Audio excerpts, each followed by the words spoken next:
Let it begin, though I still don't understand myself why I wish to set the record straight. Perhaps as I dictate to you, and you make your notes and recordings, it shall become apparent to me.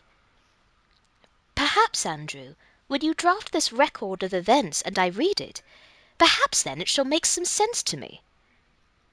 My name. Well, it is hardly of any use that I tell you my given name. No one knows that. The records of events were changed so much when Jonathan Harker had Bram Stoker transcribe the notes into the melodrama called Dracula. In that time, to protect my reputation, and more importantly that of my fiancée, they called me Lucy Westenra, and so, to this record, that is what I will remain. Much of what Stoker wrote was falsehood.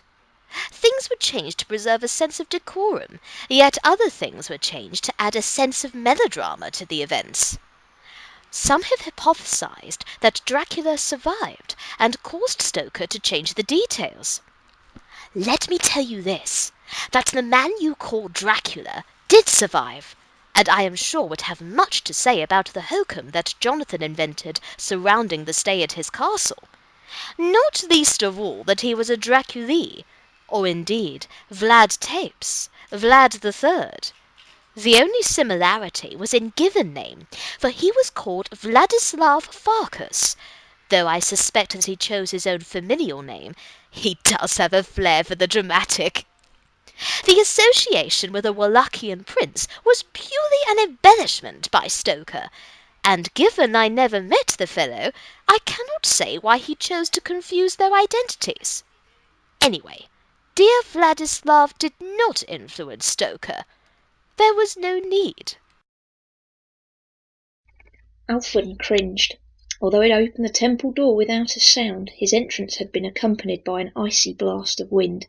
He closed the door quickly behind him and stayed where he was, in the shadows at the back of the temple. The small figure at the altar had noticed the sudden chill even through her white woolen robe. She got up from her knees and turned round, brushing greying hair out of her eyes. She squinted towards the door. "Show yourself, then," she grumbled. It was a given that when humanity made breakthroughs in genetic engineering and artificial wombs, that our civilization would end in the insidious hell of a bioengineered microbe. I sometimes wonder in the hour of the rat, those early morning hours when my thoughts come out and gnaw on me, if we might have been better off. When GenFriend Inc. released their first line of genetically engineered sentient ponies, how could we have known the apocalypse was already upon us? Though there were the scientists who muttered about ethics and fundamentalists who blathered on about souls and blasphemy, the children of the industrial nations cried out with one voice for these new novel companions.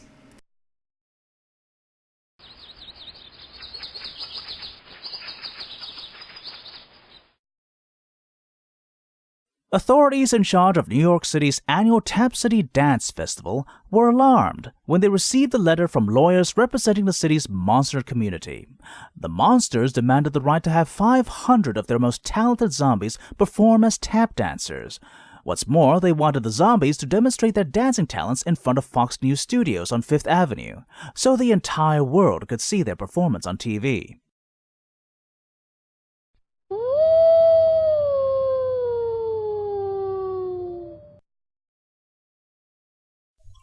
In Literary Hollow, 100 trees burned bright with the luminous literary skills of writers long dead, and a few still living. Creative essence transmogrified into oaks, elms, willows and maples represented Keats, Hemingway, Tolkien and Twain.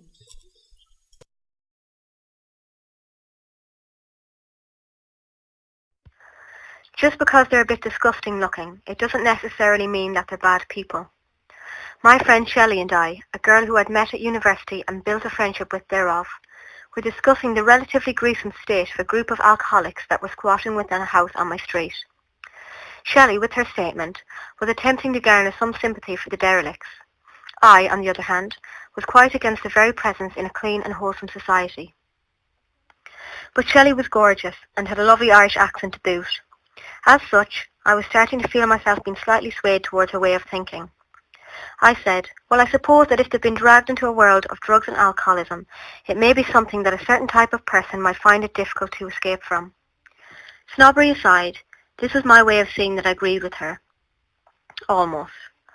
For over an hour, we discussed the various ways and means by which a person could become homeless and addicted, with me adding my own social commentaries and theories as to the conditions that might arise to cause such a downgrading of humanity.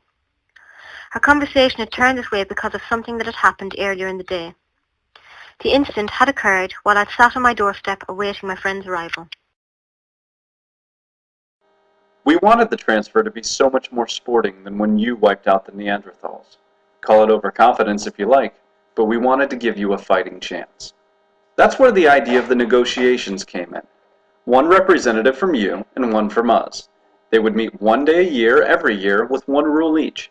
No matter how outlandish the rule was, both races agreed to adhere to it. It was our idea, so we chose first. By my calculations, we had complete control until year 4. Wildflowers bloomed under a sky of purest blue, seeming to come to life by the artist's hand. Muttering as she painted the bright colors, working a spell with each stroke of the brush, the mural was finally completed. The artist stood back to inspect her work, to assess if what she had done was good. It was. She smiled. In times that had come and gone with the painting of the mural, she had achieved moments of perfection, and in that perfection the painting could be used to her ends. It was so fair a rendering of that fine, wide meadow that she could turn her mind fully upon it, and in so doing she could make herself a part of it. Lynn Wagenmeister had just completed what was to be a portal, a magical doorway.